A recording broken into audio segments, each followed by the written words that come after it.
देखिए, ये चैप्टर है होम साइंस का 3rd चैप्टर है। ये जो है खाद्य गुणवत्ता और खाद्य सुरक्षा। ये जो उस चैप्टर के नोट्स हैं वो हैं इम्पोर्टेंट, जो पेपर में आएंगे। खाद्य सुरक्षा का सबसे पहले हमें अर्थ समझना होगा। खाद्य सुरक्षा किसे कहते हैं? खाद्य पदार्थ उपभोक्ताओं के लिए किसी प्रकार से क्षतिपूर्वक नहीं और उनके स्वास्थ्य के लिए पूर्ण रूप से सुरक्षित हैं। खाद्य सुरक्षा का क्या मतलब है कि ऐसे खाद्य पदार्थ जो उपभोक्ता के लिए क्षतिपूर्वक नहीं होते, मतलब जो नुकसानदायी नहीं होते और उनके पूर्ण रूप से क्या होते हैं, स्वास्थ्य के लिए सुरक्षित होते हैं, उन्हें खाद्य सुरक्षा कहते हैं। फिर अब ये पढ़ लेंगे विषाक्तता। इसे अविषालुता भी कहते हैं और विषाक्तता कहते हैं, मतलब खराब। जब किसी पदार्थ में किसी प्रकार व किन्हीं परिस्थितियों में क्षति उत्पन्न करने की क्षमता होती है, उसे अविषालुता कहते हैं या विषाक्तता कहते हैं। ये क्या है? जब किसी पदार्थ में, मतलब किसी भी पदार्थ में किन्हीं भी परिस्थितियों में क्षति उत्पन्न करने की जो क्षमता होती है उसे क्या बोलते हैं? विषाक्तता। अब संकट देख लेते हैं। जब किसी पदार्थ को किसी प्रस्तावित तरीके और मात्रा में प्रयुक्त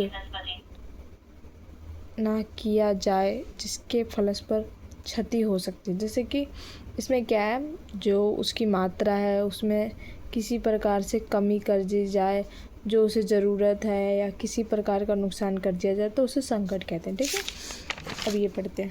संकट कितने प्रकार के होते हैं? खाद्य संकट जो होते हैं वो कितने प्रकार के होते हैं? पहले होता है जैविक संकट।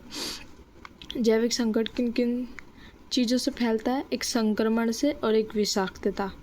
ठीक है, ये सब क्या है? ये दोनों किससे फैलते हैं? जीवाणुओं और विषाणुओं से फैलते हैं। फिर ये रासायनिक संकट, जैसे कि कीटनाशक, रसायन, पशु चिकित्सीय अवशेष। ये पता है ये रासायनिक है, जैसे कि हम जो खेतों में खाद वाद डालते हैं तो उसमें जो रसायन होता है उसी से ये खाद्य संकट फैलता है, इसको रासायनिक संकट कहते हैं। ठीक है, अब ये भौतिक संकट, ये वैसी चीज़ें हैं जैसे कि कीड़े मकोड़े, जैसे कि कील कुछ गिर गई, या किसी इंसान ने सिगरेट पीड़ी और वहीं धान के खेतों में डाल दी, वैसे ही सिगरेट पीड़ी, बाल उनका गिर जाता है, पत्थर, कील, नट बोल्ट, ये दिया सलाई, ये खाद्य मतलब भौतिक संकट है। ठीक है, अब ये पढ़ते हैं कि क्या है खाद्य संक्रमण। सबसे पहले हम बहुत लोग बोलते हैं ना फूड पॉइजनिंग, इसी को खाद्य संक्रमण कहते हैं। अब खाद्य संक्रमण की डेफिनेशन क्या है? किसी संदूषित खाद्य पदार्थ को ग्रहण करने पर सूक्ष्मजीवी रोगाणु के शरीर में प्रवेश करने से रोग उत्पन्न होता है, खाद्य संक्रमण कहलाता है। उदाहरण के लिए साल्मोनेला। सबसे ज़्यादा जो हमारे फूड पॉइजनिंग होती है वो साल्मोनेला नाम का एक विषाणु होता है, इसके कारण होती है। ये इसके लिए बहुत जिम्मेदार होता है। सबसे पहले इसकी डेफिनेशन को समझेंगे। किसी संदूषित मतलब होता है खराब खाद्य पदार्थ को अगर हम लोग ग्रहण कर लेंगे, सूक्ष्मजीवी रोगाणु के शरीर में प्रवेश कर लेंगे, मतलब रोगाणु क्या होते हैं? जो रोग फैलाते हैं। सूक्ष्मजीवी मतलब छोटे छोटे जो जीव होते हैं वो, फिर वो शरीर में घुस जाते हैं, उसके बाद वो क्या करते हैं? रोग उत्पन्न करते हैं, मतलब रोग को पैदा करते हैं। उसके बाद इसी को खाद्य संक्रमण कहते हैं।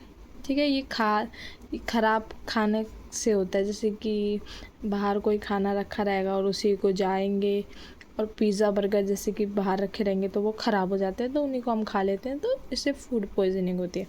अब साल्मोनेला की विशेषताएं क्या होती है? फूड पॉइजनिंग को साल्मोनेला फैलाता है। जीव जंतुओं के आंत क्षेत्र में पाया जाता है। ये कहाँ पे पाया जाता है?